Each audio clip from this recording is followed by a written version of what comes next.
Greetings. Friday afternoon. Hope everybody's having a good one. Get ready for some happy hour. And you can start the happy hour here. I give you permission, even if you're in the office, to go grab the beer, go grab whatever beverage you want.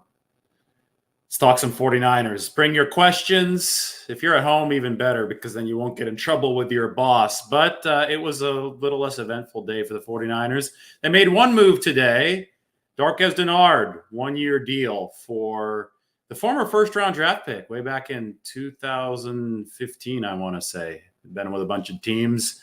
Was with the 49ers on the practice squad at the end of the 2021 season. And then, this was during the week 17 time, right? Week 18 came. Dennard had only been on the practice squad for a few days.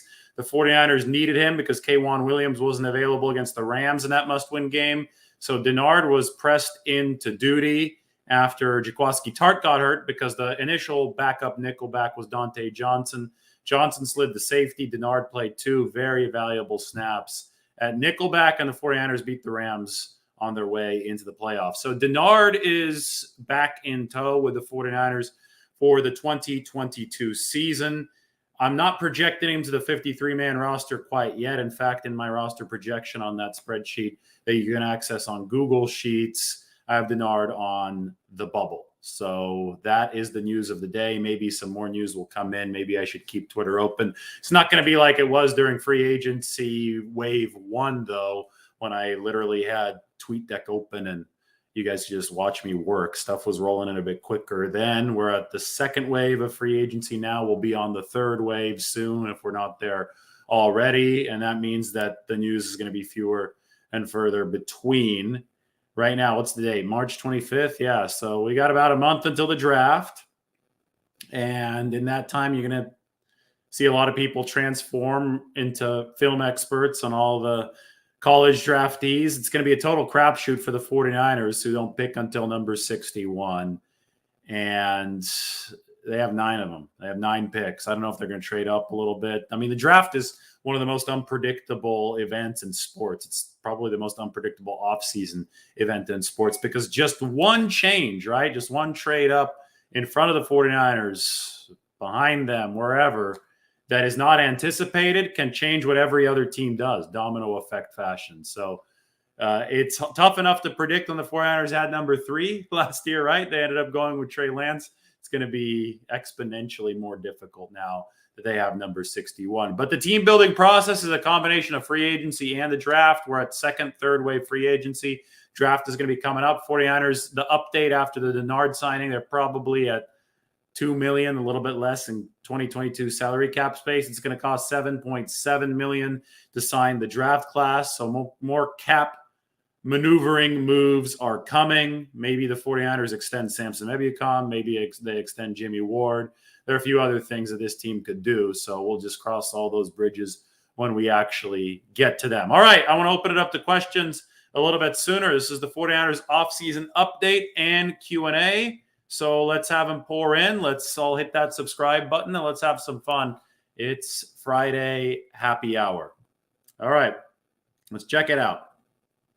Why are the Niners stalling to get rid of Jimmy Garoppolo? Probably because they don't have any offers or offers that excite them enough yet.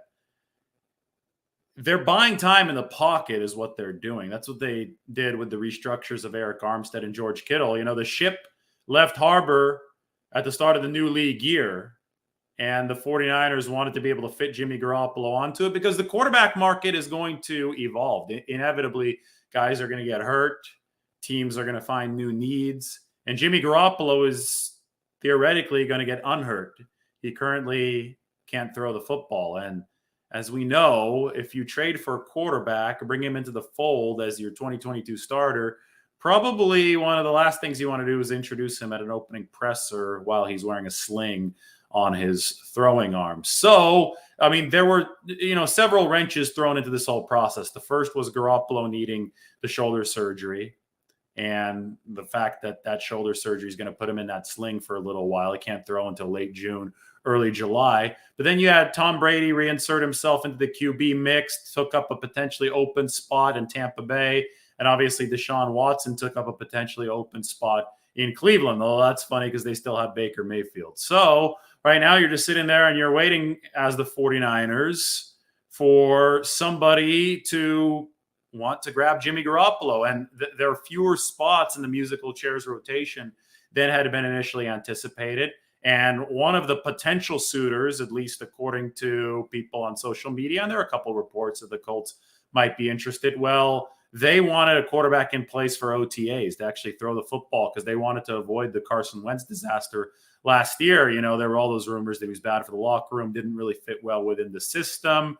Well, the best way to move on from that is to actually start building that chemistry, start building that offensive cohesion in OTAs. And Jimmy Garoppolo won't be ready to throw until late June. So the 49ers say if it doesn't hurt us financially, if we can still sign all the free agents we want to sign, and we carry Jimmy Garoppolo, then why not do it? So they're buying time in the pocket. They're stalling, whatever you want to call it.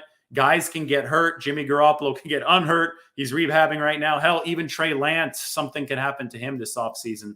So it makes sense from a business perspective for the 49ers to keep as much option power as possible. It's not hurting them. Garoppolo's $24.2 million base salary does not become guaranteed until week 1 as a vested veteran. So I don't see that. And, I don't see a inflection point firmly on the calendar until then, until that salary guarantees. You're going to roll over all the money if you release him or if you trade him at any point before then. That being said, an inflection point will likely materialize sooner. That's just the current calendar right now with potential quarterback injury elsewhere or quarterback need elsewhere. And I think that's what the 49ers are waiting for right now. Plan A is for Trey Lance to start in 2022 and to recoup some trade capital for Jimmy Garoppolo. But there are plans B, C, D, E, F, G.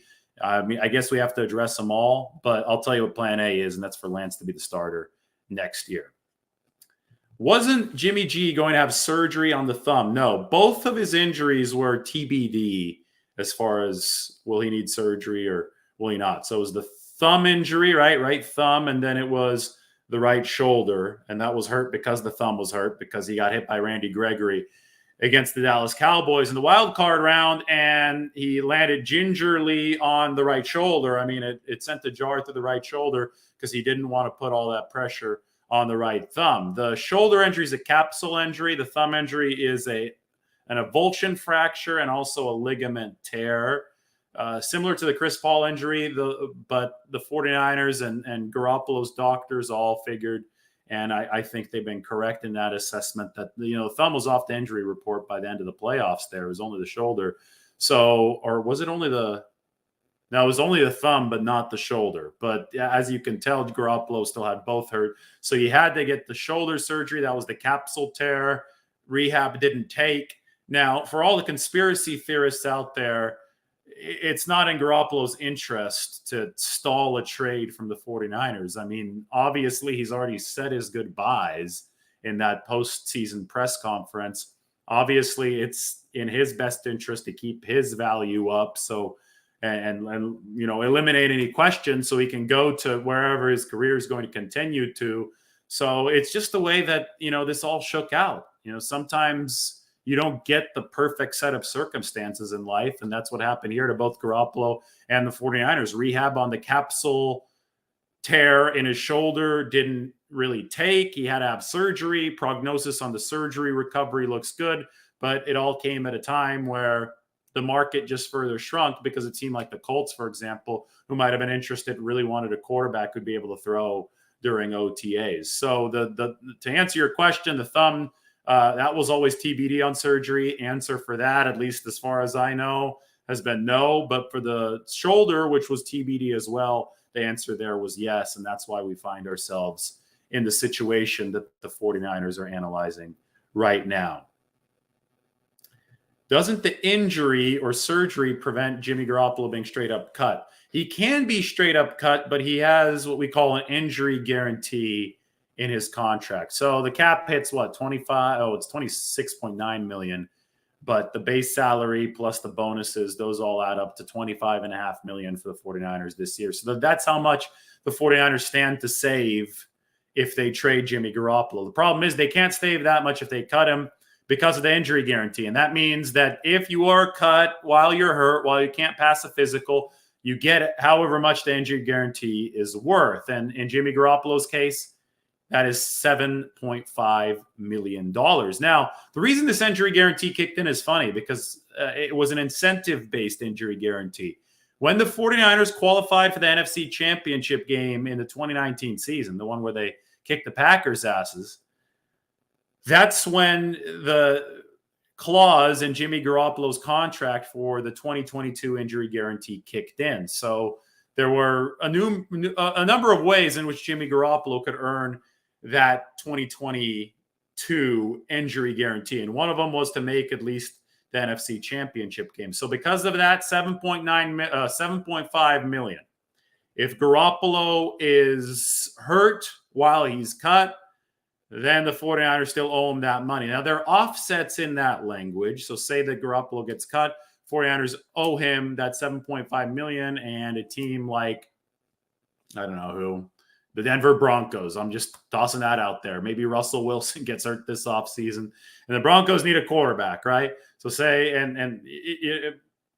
this is all hypothetical. Don't jump on me for this. I'm just tossing a team out there. Say that the Broncos sign Garoppolo for $10 million for the 2022 season. That $7.5 million of the 49ers owe Jimmy Garoppolo will be offset. So the Broncos, because of language in the contract, will pick up all $10 million, and the 49ers will get a $7.5 million rebate against the cap in 2023, not till next year. So it's still, when you need the cap space most for some of the stuff that you're doing in 2022, we see the 49ers backloading deals, pushing cap hits into the future. They obviously would rather have a clean break with Jimmy Garoppolo than one that, makes them pay $7.5 million, which lessens the savings, right, of the $25 million clean cut that you would get. So they would rather wait until Jimmy Garoppolo is healthy to release him. For that very reason, you save $7.5 million more on the 2022 cap, but it's not that cut and dry with the offsets. They can actually save the rest of that money later, though it wouldn't hit their books in a positive fashion until 2023. All right. It looks like everybody just wants to talk about Jimmy Garoppolo according to these questions. So if you have non-Garoppolo questions, let me know. I'll get to them, but I'm going to get through all of this stuff right now because they're good questions. It's a good discussion. We'll probably have to put Jimmy Garoppolo into the title here since this is a show exclusively now about Jimmy Garoppolo. Hey, don't shoot the messenger. It's not my fault. I'm just answering the questions that you guys put up there. This is a comment right here from Dave Zobel Jr. Brady and Watson really threw a monkey wrench in the whole QB market. That is true. We thought there were going to be more openings than there actually were. But the real monkey wrench was the injury, right? When the injury happened, John Lynch came out and said, well, we don't think it's going to hurt the value or change, the approach here or the speed of this process. But it was always about medical due diligence, making sure that Jimmy Garoppolo actually was on track to be ready to throw. But then B, it was, okay, which teams are going to care about the fact that Jimmy Garoppolo won't be able to throw at OTAs? And for sure now, based on a report, we know the Colts cared.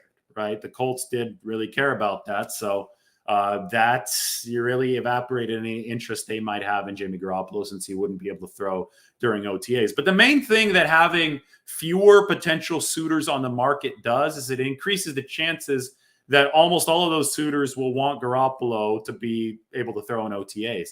The more suitors you have, the bigger there is a chance that there's a team that would rather just get him in the building, doesn't care as much if he's throwing in OTAs. I think there's probably a mixed bag on that front. And unfortunately for the 49ers, one of the teams that was actively looking for a quarterback with cap space, the Colts, well, I mean, those guys were one of the few teams that are looking for a quarterback with cap space, or that were. They were in a situation where they could say, nope, we want a guy that can throw during OTAs. That's where our chemistry desires stand at this point.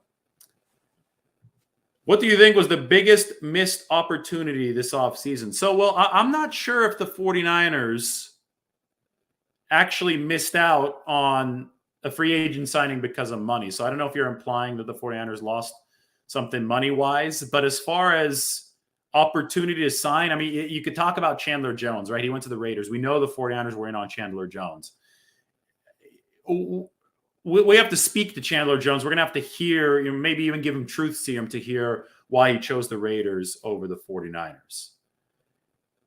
If the 49ers, though, really, if it came down to a million here or a million there, if it came down to just sweetening the pot over what the Raiders gave, if that was what was going to attract Chandler Jones to come to San Francisco, I think the 49ers would have done that.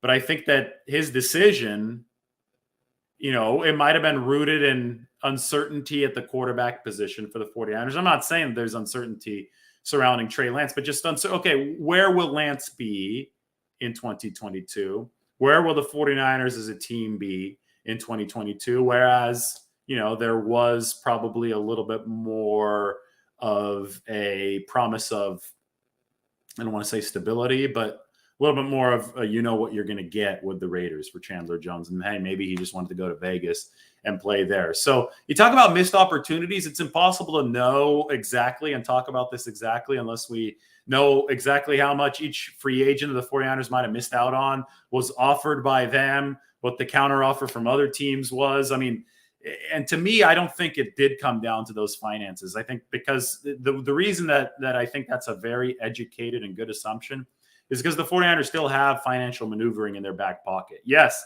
they only have $2 million of salary cap space right now. But say they need another extra 5, another extra 6 to add Chandler Jones on a backloaded deal. They can easily open that up, right? They can easily open that up with an extension of Ebukam, an extension of Ward. The 49ers have financial recourses in their back pocket. And because they haven't used all of those financial recourses, makes me think that they just weren't chosen in those signings. And maybe you could consider that a missed opportunity, maybe not, but we won't really know for sure until the dust fully settles. So I hate to speculate about this kind of stuff. This is a question we could definitely revisit, maybe a few months, maybe a few years down the line when we have the full stories of who signed and who didn't and why not. But for right now, it really is tough to really clarify that in a way that lets us give a truly fair answer without just off the wall speculation.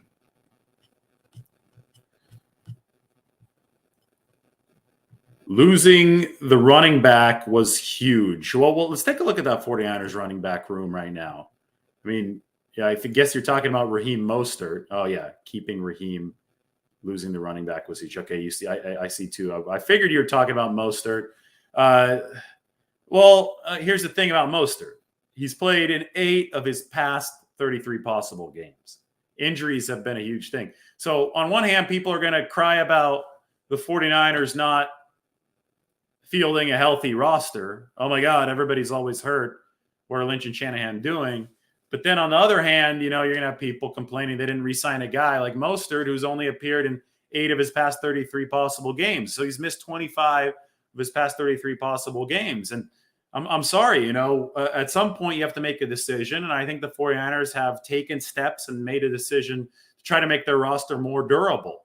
And Mostert picked up $3.125 million from the Miami Dolphins. That's a significant chunk of change for a one-year deal for a running back who only had 2 carries in week 1 of the 2021 season, who is, now on the wrong side of age 30, who's obviously really fast when he's healthy, but that $3 million, especially in short-term cap crunch time, that's something the 49ers did not want to budget for.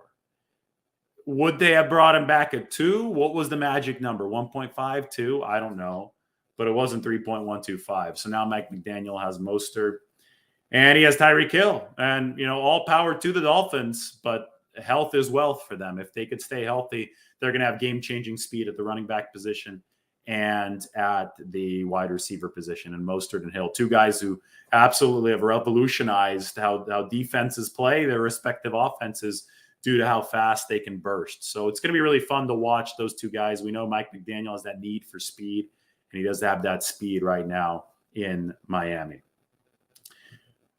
Realistically speaking, how much better can the offensive line be this year for pass blocking and run blocking? Well, right now they're worse. And I think that's the biggest issue with the 49ers right now. The biggest potential point of criticism. Although, I encourage anybody that goes off the rails with criticism to realize that building a roster is an offseason long process. 49ers have 9 draft picks. Those are cost controlled. $7.7 million total for those 9 draft picks. That's cheaper than a lot of players, single players, for this 2022 season. So you got to hit the draft to be sustainably good in the NFL. And I think the 49ers, because they haven't done anything yet in free agency along the offensive line, minus letting guys walk, I think they're going to have to replenish some of that talent in the draft. Now, I was talking about this on the most recent live. John Lynch thinks this draft is more bottom heavy. He thinks that it will actually fit well with the 49ers not picking until number 61, but then having 9 picks. So to me, I think you got to go out and you got to pick adaptable offensive linemen.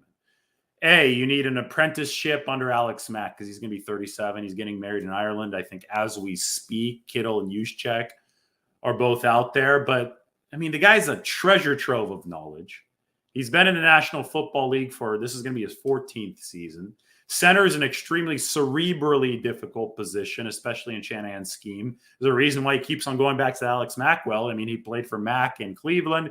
He played for Mack in Atlanta. Now he plays for Mack played for Shanahan in Cleveland. Mack played for Shanahan in Atlanta. And Mack now plays for Shanahan with the 49ers. At that advanced age, nearly 37, why not bring in a youngster? Or maybe it's Daniel Brunskill, but just bring in somebody that can focus their time on soaking up this, world's worth of football knowledge from Alex Mack so the 49ers are in good position. So, that's one of the things the 49ers have to handle. I don't know if it helps their pass and run blocking immediately, but whoever it is, if it's a guard with swing guard, abilities to tack on to that center position while he's learning from Mack, that would be great. But you also have to take care of tackle because Mike McGlinchey is coming off a torn quad, and Mike McGlinchey is only under contract for this one more year. So it's a contract season for Mike McGlinchey. I think adaptable linemen are the 49ers' ticket to improvement up front. Billy Turner just got picked up by the Denver Broncos. I thought that would have been a good pickup. I guess it was a one-year deal worth up to $5 million. Former Packers, right tackle, right guard. I thought that could have killed 2 birds with 1 stone, but the 49ers have to move on. And the longer this goes, the more likely it is that they'll try to pick up a lineman off of the scrap heap like they found Laken Tomlinson in that 2017 season. Yeah, that was already 5 years ago. Or they go heavy on this in the draft, right, where they have those 9 picks. So I withhold judgment until the big picture is there. I'm just saying that the 49ers, as we analyze this, are going to have to do something along that offensive line, or this will not be a title caliber team. Thoughts on the schedule? Let's talk about the schedule. This is good stuff. Schedule's not out yet, but the opponents are out. So 49ers 2022 opponents. Let's get this open on the screen. 49ers 22 opponents revealed. They've got some interesting ones coming up. Just open up the 49ers official website here so we could take a look at who they are playing. All right, here we go. 49ers 2022 opponents. Home, they play the NFC West. Obviously, we knew that. Then the Kansas City Chiefs come to Levi's. The Los Angeles Chargers come to Levi's. The Dolphins come to Levi's. Oh, boy, these are all teams we've been talking about. New Orleans Saints come to Levi's. Tampa Bay Buccaneers and the Washington Commanders. That's a juicy schedule. I like that. Away, the 49ers travel to their NFC West opponents. They go to Atlanta. They go to Carolina. They go to Chicago. They go to Denver. And they go to Vegas. Now, if you're asking me about the schedule this next year, that's going to be lit. 49ers at Vegas. We don't know the weekend yet.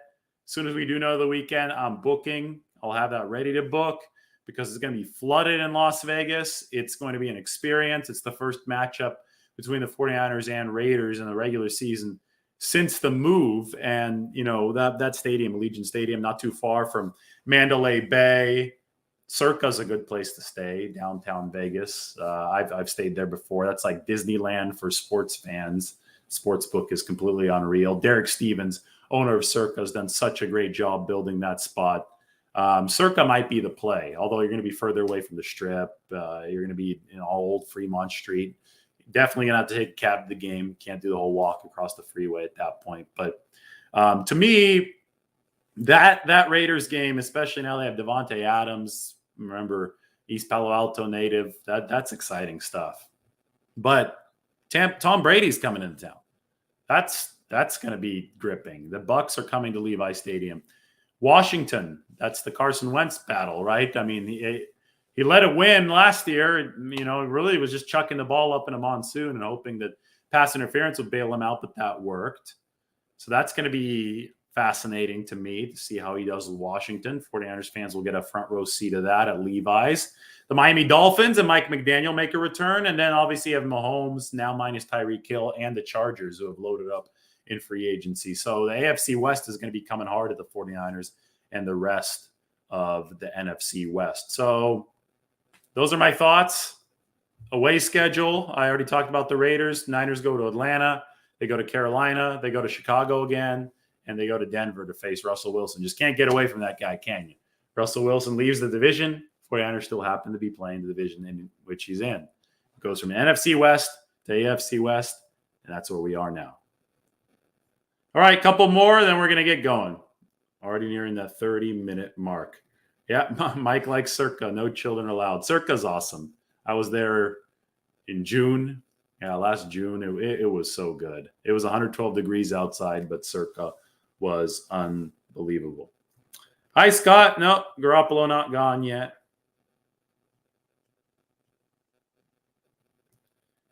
Keep Jimmy, start Trey, and wait for when a team is in dire need for a QB injury, and then cash the F in.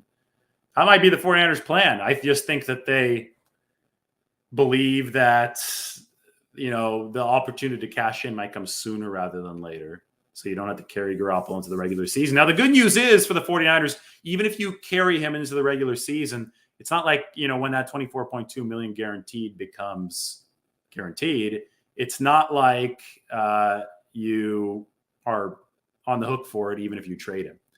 It's paid as a paycheck, right? In the form of paychecks on a week-to-week basis. So that base salary, say that Garoppolo stays with the 49ers for the first 3 weeks of the season, 3/17 of it will be on the 49ers books, but you could take the remaining 14/17 of it and roll it over onto next year's cap. So the 49ers do have option power here. It's not quite the game of chicken that a lot of people thought it was going to be not too long ago. Remember, skyrocketing revenues, skyrocketing cap projections, the fact that the rest of the league is doing this ubiquitously now gave the 49ers confidence in the appeal and the sustainability of restructuring Armstead and Kittle and Dee Ford to move into that 2022 season with Jimmy Garoppolo still on the roster. And this is why you can't, you know, cut our losses and just cut him.